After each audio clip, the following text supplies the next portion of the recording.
ጆሮ ያለው ይስማ፣ ኢየሱስ አብስቶ ይበልጣል። ሉሲፈር ይስማ፣ ኢየሱስ አብስቶ ይበልጣል። ሁለተኛው አዳራሽ ውስጥ የምትገኙ ኢየሱስ አብስቶ ይበልጣል። ውስጥም ውጭም ያላችሁ ኢየሱስ አብስቶ ይበልጣል። እስኪ ከኔ ጋር አንድ ሰው ጮሆ ኢየሱስ አብስቶ ይበልጣል ይበል።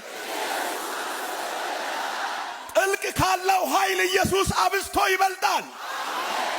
ደመና ላይ ካሉቱ ኢየሱስ አብስቶ ይበልጣል። ከሚመጣው ኢየሱስ አብስቶ ይበልጣል። አሁን ካለው ኢየሱስ አብስቶ ይበልጣል። ከመላእክት ኢየሱስ አብስቶ ይበልጣል። አጃካባሴታ ኢየሱስ አብስቶ ይበልጣል።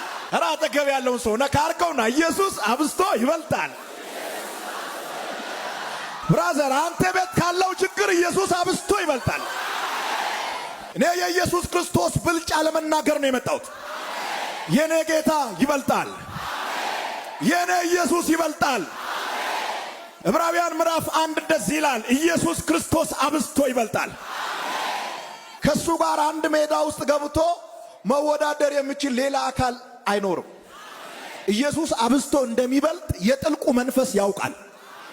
ክርስቶስ ወደዚህ ምድር ከመምጣቱ በፊት እግዚአብሔር ለአይሁዳውያን በነቢያት አማካኝነት ተናግሮ ነበር። አይሁዳውያን በነቢያት አማካኝነት ነው የእግዚአብሔርን መልእክት የተቀበሉት። በነቢያት አማካኝነት ነው የእግዚአብሔርን ድምፅ የሰሙት። ዕብራውያን ምዕራፍ 1 ግን ሲናገር ለኛ ይላል፣ ለኛ ግን በልጁ ተናገረን። ጥንት ለነበሩ ለአይሁዳውያን ለቀደሙት አይሁዳውያን እግዚአብሔር በነቢያት አማካኝነት ነው የተናገረው። በኢሳይያስ አማካኝነት ነው የተናገረው። በኤርምያስ አማካኝነት ነው የተናገረው። በአሞጽ አማካኝነት ነው የተናገረው። በዘመን መጨረሻ ላለን ለኛ ቀጥታ በልጁ ተናገረን።